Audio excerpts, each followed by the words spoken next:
আপনাৰ বহুদিন বেমাৰ আছিল মই জনাত তো কি প্ৰডাক্ট খাই আপুনি ভাল পাইছে? মোৰ বেমাৰ আছিল পাইলছ, হাড়ৰ প্ৰব্লেম আছিল। বাইক চলা যাওঁতে কিক মাৰিব নোৱাৰোঁ, ভাগৰি যাওঁ। হয় তাৰপিছত নাৰ্ভ যিবিলাক আছে ৰাতি শুই থাকোঁতে বহুত বিষ আছিল, কোমৰৰ বিষ আছিল, কঁকালৰ বিষ আছিল। বহুত আয়ুৰ্বেদিক প্ৰডাক্ট খাইছোঁ, এলোপেথিক খাইছোঁ, হিমালয় খাইছোঁ। খোৱাৰ পাছত আৰাম পাওঁ, কিন্তু বেমাৰ কি ক্লিয়াৰ নহয়।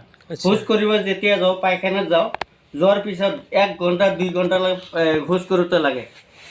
তাৰপিছত মই ডিভা চিক্ৰেট ষ্টেম চেল খাই কিনি মই আজিলৈকে সুস্থ আছোঁ।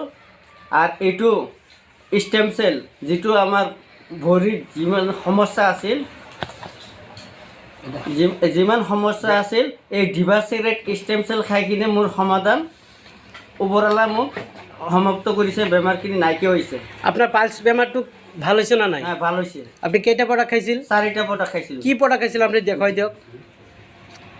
ডিভা চিক্ৰেট ইণ্টাৰনেশ্যনেল ষ্টেম চেল, এইটো প্ৰডাক্ট খাইছিল। এইটো কেইটা বক্স খাইছিল আপুনি? 4টা প্ৰডাক্ট খাইছিলোঁ মই। 4টা বক্স না 4টা চেছেট খাইছিল? 4টা বক্স।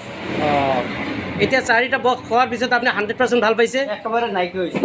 পালছৰ সমস্যা নাই? নাই, একেবাৰে নাই। আপুনি পালছৰ বেমাৰটো কিমান দিন ভুগি আছিল? 15 বছৰ হ'ল। এলোপেথিক খাইছিল আপুনি? এলোপেথিক খোৱা নাই, আয়ুৰ্বেদিক খাইছিলোঁ। আমদৰ খাইছিলোঁ, বহুত ধৰণৰ খাইছিলোঁ। আচ্ছা। এতিয়া নাৰ্ভৰ বিষ নাই? নাৰ্ভৰ তাৰপিছত কোমৰৰ বিষ, কঁকালৰ বিষ নাই, একেবাৰে নাইকিয়া হৈছে। আপোনাৰ হাৰ্টৰ কমজুৰি আছিল, এইটো ঠিক হৈছে? প্ৰব্লেম আছিলে, এইটোৱে সমস্যা হৈছে। এতিয়া ৰাইজক কি ক'ব আপুনি? ৰাইজৰ কাৰণে এইটো আহ্বান কৰোঁ, সকলো ৰাইজে যাতে এইটো ষ্টেম চেল প্ৰডাক্ট যাতে আপোনালোকে খাই কিনে আৰোগ্য হয়, এইটো মোৰ কামনা কৰিলোঁ আপোনাৰ ওচৰত।